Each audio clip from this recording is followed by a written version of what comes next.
We just covered the evolution of Agile, and I shared how other organizations are adopting Agile practices.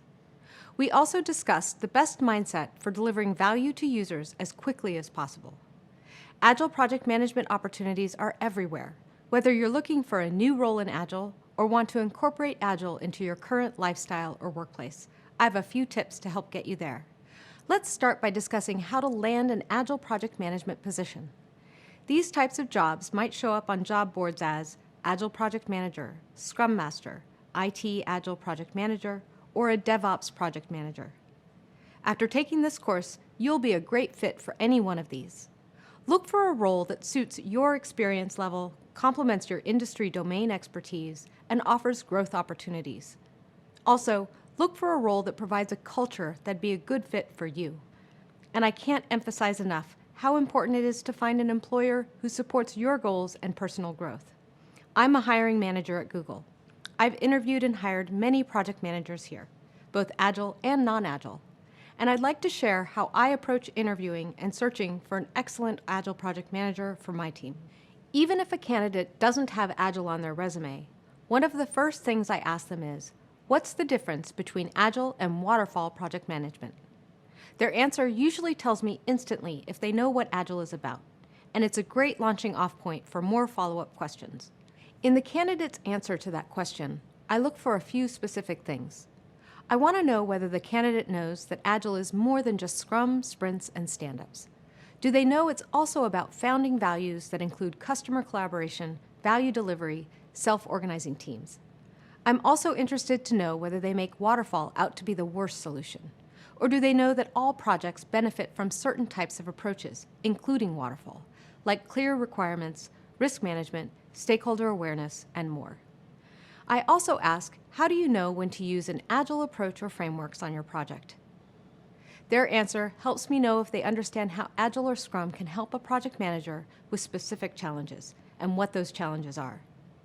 And finally, I ask, if you are facing resistance with your team following a Scrum or Agile practice, how do you convince them to give it a try? Their answer helps me understand how they use communication and influence skills and whether they truly believe that an Agile team can be self-organizing.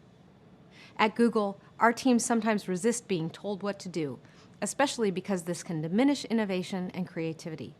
So I always want to hire project managers who work with the team and don't try to force them to do things a particular way. An important part of every interview is when the candidate gets to ask the interviewers questions. These could be questions about the job, about the interviewer's experience in project management, about the culture, and about the job expectations. This is a huge opportunity for you as the candidate. As an Agile project manager, you now know how crucial culture is to the success of an Agile project. This is a great time to ask questions that will help you determine if you'll be happy with this job or not. Some questions you should ask are, how supportive is the management here towards blending project management approaches? What's the first thing I should know about the culture here? And how often will I get to hear about the needs of our users or customers? And what would a typical day look like for me if I were to take on this position?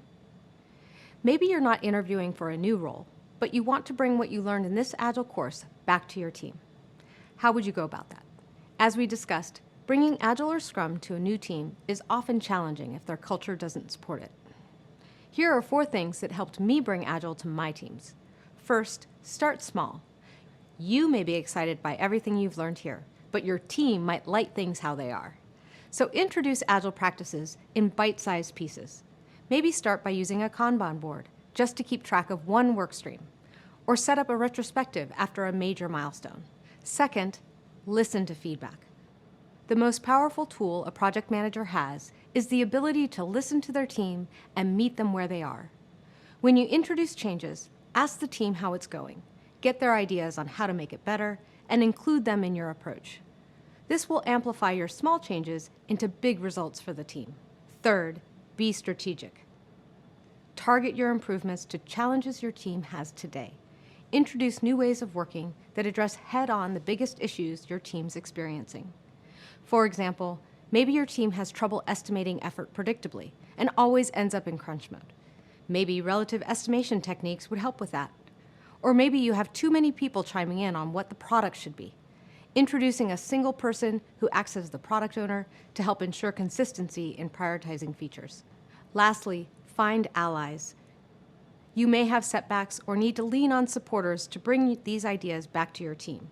Find Agile allies in your organization or network. These allies will give you advice when things get rough and help you stick to Agile values and principles. We built up a network of about 60 volunteer Agile coaches here at Google, and we're always leaning on each other for ideas and solutions. Great! Now you have all the tips you need to ace your interview and successfully bring Agile to your team or organization. In the next video, we'll wrap all this up and set you up for the final course of this program.